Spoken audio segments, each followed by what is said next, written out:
Hey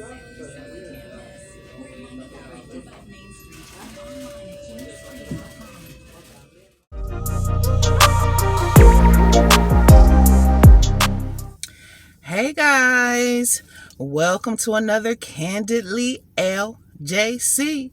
That's Larissa J.C. That's me. Ain't nobody else that can be. Why? Because my mama named me. So, however, welcome all. I'm still new to this. I'm not used to this vlogging situation. So I just got out of another iron infusion, aka my spinach appointment. It came in 2 doses. So I have 1 dose and then I have another dose, which was today. So it's been a week between the 2 doses. So however, I am already finished with that. I got my snacks. I got a new snacks, Cheez-Its. I'm really hungry because it takes over an hour and I haven't ate breakfast and I drank a Red Bull, and so I'm hungry. So however, I'm just on my way back home. I don't have anything special planned for today. So the first clip that you saw was of me getting my iron infusion. The drip that you see is the iron. It's not blood, it's the iron. And you know, I have to still feel blessed of having this opportunity to have an iron infusion, and that is only an iron infusion, because there are other people there getting chemotherapy and other blood related needed things. So mine is just simply iron, and actually I can definitely tell a difference. So I'm gonna tell you one thing: the lack of iron will make you crave weird things.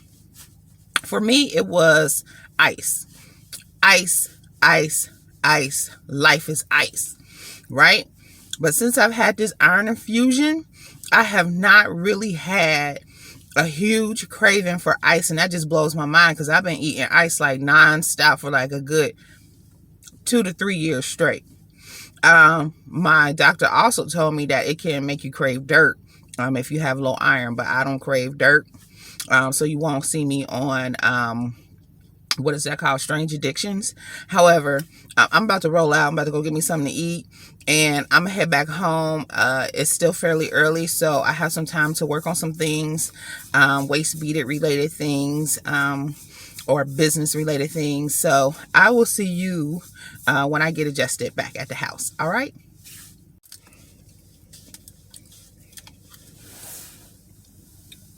Hit a link with the box, had to put the stick in the box. Pour up the whole damn seal, I'ma get lazy.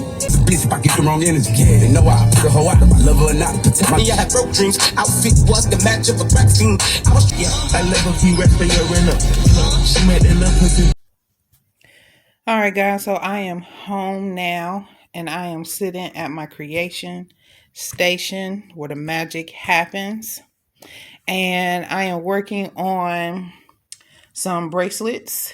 I started last night because I am preparing for an upcoming vendors event. And so I have created these stretch bracelets. And I am just working on another one to add to the collection, because I just want to have variety. Sometimes you don't want to just create one of something that's too unique when you're like at vendors events, because it might be somebody else that come along and like the item as well, and you just sold it, or it's only one. You got 2 people coming that's together, and you only have one to sell, and maybe both of them want. So maybe just an option of at least three. However, I just wanted to show you the stretch cord that I use. I've been using this Stretch Magic from the beginning. It is an extremely good cord, and I have not had any problems with any of my bracelets snapping using stretch cord. I used the 1.5 millimeter, which is a pretty thin cord, but I double up if I'm making a bigger bracelet. Like if I'm making a bracelet size like this one here, Um, I'm gonna double up on this cord just because I don't want it to break. But with smaller beads, with something like a wrap bracelet, the cord won't fit twice. It's too thick to fit twice through these beads. So therefore I can only do it once, but still I have made several stretch bracelets and they have not snapped. They have not snapped. So I really like this brand here. So I am just trying to get some of this work done before I have to go pick up my son, and just trying to use my time wisely because I've known about this vendors event and had time to prepare for it for about, I would say, maybe 2.5 months. Yeah, about 2.5 months. Because the first vendors event that I did do, I only had like 3 weeks. I think it was like 3.5 weeks to prepare for it. But I still feel like that was long enough. But even then, it wasn't long enough. Like, I was crunching down on time.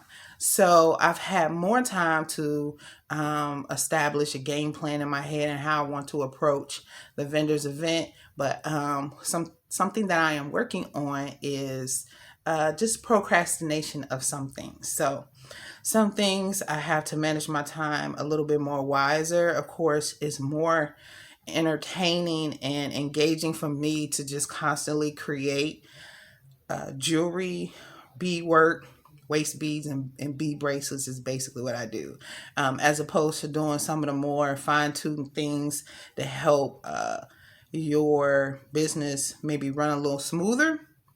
But I'm working on all those things, and it's a learning process. So I always say it's a process, and something that you just have to progress on.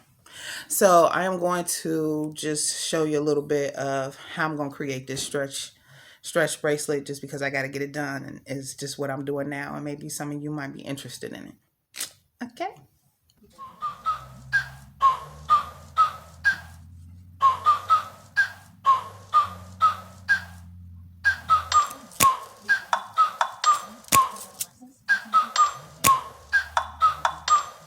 Like, ride with me if you ride with me, you can slide with me if you feel like 550 on the 5 sticky, come get high with me, that's a deal, right? Guys, I forgot to turn the light back on so you will have a better view of what I was doing. I was so caught up in completing this bracelet that I forgot to turn the light back on. I'm sorry. So if the lighting looks a little different, that's because I got the light on now. My apologies. So I use this curved needle here. It kind of looks like a candy cane. I like this needle, and I've been using this to when I do a bead style like this, and also when I use my bead spinner. Now, I don't like it as much for my bead spinner because it's so flimsy, you see. And sometimes when you spin in the spinner, it kind of pushes back on the needle. Now, this stronger needle came with my bead spinner. It's a thicker needle. It is more durable, so it doesn't spring back as easy. And this needle came with my bead spinner, and it works very well with my bead spinner. The problem is it is thick. It's a thick needle, and sometimes the beads have a hard time going down this needle depending upon what size beads you're using, and also what size thread you're using, because the bead size and your thread size and your needle size is so relevant to each other. So I don't use this needle as much unless I'm spinning with the spinner, and if I'm using like a 6/0 bead or larger. And I also like to use this needle as well. It's a smaller needle. It's kind of flimsy too, but it does good with picking up. But I just decided to use this needle as well. I don't remember what the size of the needle is right now, so I'm gonna have to get back at you on that, what the size of this needle is. But I I had to get in the swing of picking these beads up because it's kind of tedious. And see, my products are handmade. And so it takes time to hand make a product.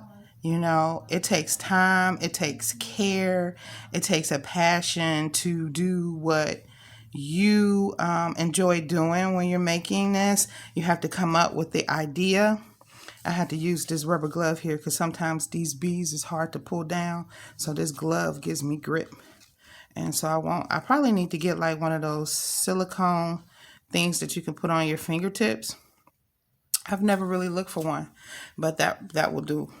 But yeah, so when you have a handmade product, sometimes the product is not like, I know I said you want to make more than one, but like there's no way for you to make a absolute identical product unless you have like a blueprint for it, and you're just maybe making that one particular product and that's the way it's supposed to be made. But like with beading, and just like how I'm creating this bracelet here, it's the same concept. I'm going to use the same elements.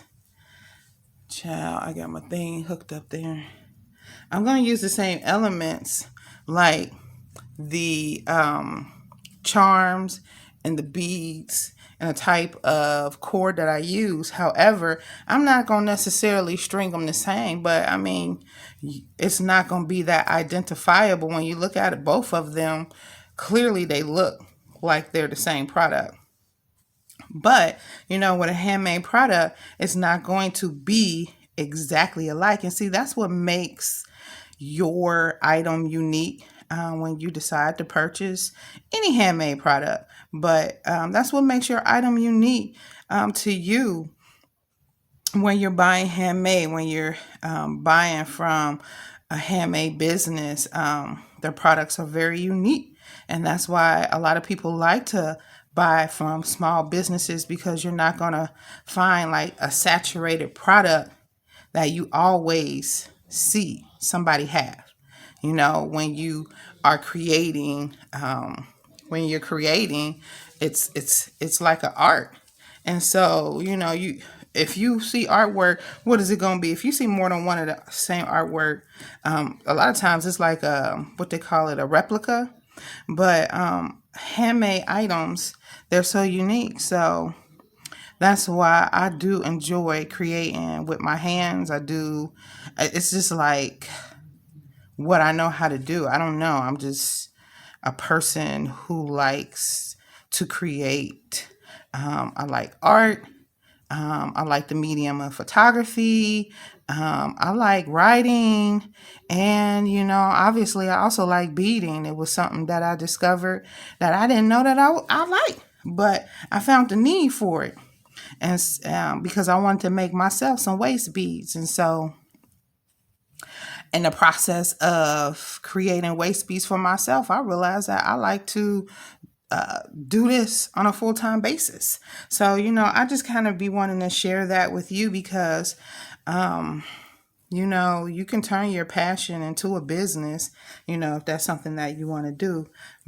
This bracelet keeps on getting caught right here, this cord. So, yeah, if you find a passion in your art and can make it into something more, then by all means, go ahead. And, don't let the naysayers doubt you on what the Most High has brought to your heart, to your spirit to do, because it's what you do best and it's what makes you happy. And we only got one life to live, and with consistency, it has to pay off with consistency. That's what I believe. And I'm just at the beginning here. I am totally at the beginning. And I just wanted to share my process with someone else who's starting their small business out, because I don't have very many customers. I'm just trying to grow myself very organically on a social media platform. I did when I started my Etsy shop. I did decide to like enroll in this Facebook group that will help you learn the ins and outs of how to like run your Etsy. But right now, I haven't invested in like any business coach or anything like that. Anything that I come up with is ideas that I have on my own. All of the things that I have, I put my own money into. I have savings, I put my own money into it, and I'm just trying to find a way to grow. So, like I said, I wanted to do YouTube, and I feel like I have a reason, and I wasn't finding myself out there on YouTube. Someone who is not necessarily just a young woman, someone who's not a young woman, someone who did not just graduate from college or graduate from high school. I have had many different roles in my life as far as making an income, and I've always found myself my most happiest when I'm working toward something that's going to be an ownership of myself. And I don't have anyone in my family to reflect on outside of my grandfather. He was definitely a businessman, but that just wanted to have their own business. So I found joy in this, and I'm just really praying that it comes through. And I just want to be transparent and put myself out there, so other people can maybe see themselves in me. I have a child. I have a 20-year-old. He'll be 21 in just a few days, and I have an 8-year-old. And it's a lot to risk, stepping out on faith and going the entrepreneur route, because there's a lot that rides on that. And I just want to make an effort to do something different. So that's what I'm working on.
All right, guys, so here is the finished product.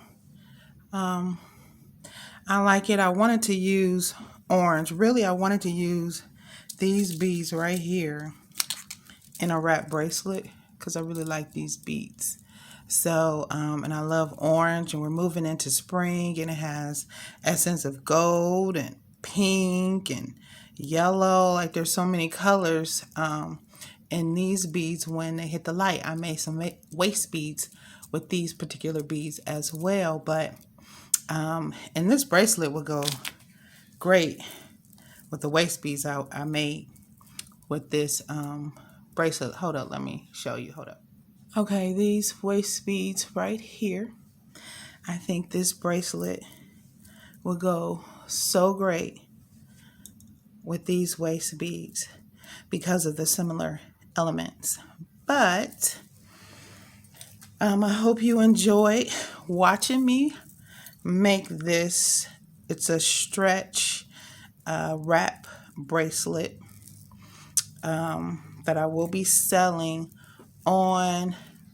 I will be selling on Etsy. I'm gonna list this on Etsy, but I'm also taking it to my vendors event with me because if it ain't gonna sell on one, it'll sell on the other, or it'll sell on both. So yeah, you just put this on just like this. It's really easy to adorn. I made this one a few days ago for myself because I'm always wanting to test something out before I make it and list it on Etsy. And, I plan on making a lot of stretch wrap bracelets because I like the element of it looking stacked, and it is really easy to fit on any size arm. So I make them about 32 inches. So because I have a larger wrist, I like to make bracelets for larger wrist individuals. And normally my bracelets are anywhere between 7.5 to 8 inches long. So if I 8 times this 4 is 32. So I can wrap this around my wrist 4 times and get this look here. And then once you start stacking them, well, then you just onto something, right? And so they're fun to make. I really haven't made any that like match my waist beads, but because I have so many beads, some of the elements that I use on my waist beads, I use on my bracelets as well. And I just love charms. Cute charms really liven up an accessory, an adornment, and I like charms with meaning to them, and I like the thought of the little gold lockets. And so I really hope that you enjoy me sharing this time with you. It was a little challenging for me because I really don't have a great setup to record like this. So that's something else that I have to work on. It's progressive, and that's the word I was looking for before. I was like, it is progressive. You don't want to be like, oh, like they be like, how your little business doing? Number one, don't call my business little, but you tell them it's progressive. It's not stagnant. It's progressive. Which with every day that you put work into doing something, it's gonna progress forward. You don't put no time into it, then you ain't gonna get nowhere. But with every day that you put time into something that you want to see grow, then it's gonna grow. It's gonna grow. So it's always progressive. So I can't say that I'm like an expert beader because I have not been beading for 10, 15, 20 years. This has not been my main source of income. I started beading in 2020, and that was like the beginning process of my beading experience. I wanted waist beads. I decided to make waist beads for myself because that's just what I do. I make stuff for myself, especially something fun and pretty. And so, it just grows from there. You do one thing and then stuff just start growing from there. You don't always stay in the same place that you are. So I really enjoy making bracelets and waist beads. I mainly make waist beads, but I do have a lot of bracelets. I have to get them up on Etsy. So if you have any questions about any of this process, I'm looking for only good feedback only. You can keep your negative comments to yourself. I don't mind constructive criticism, but this was just a process that I decided to show you because I myself enjoy watching people make stuff that I'm trying to figure out how to make myself. And some of this stuff I learned how to do off of watching YouTube myself, like tying knots, what glues to use to tie your knots, things like that. So yeah.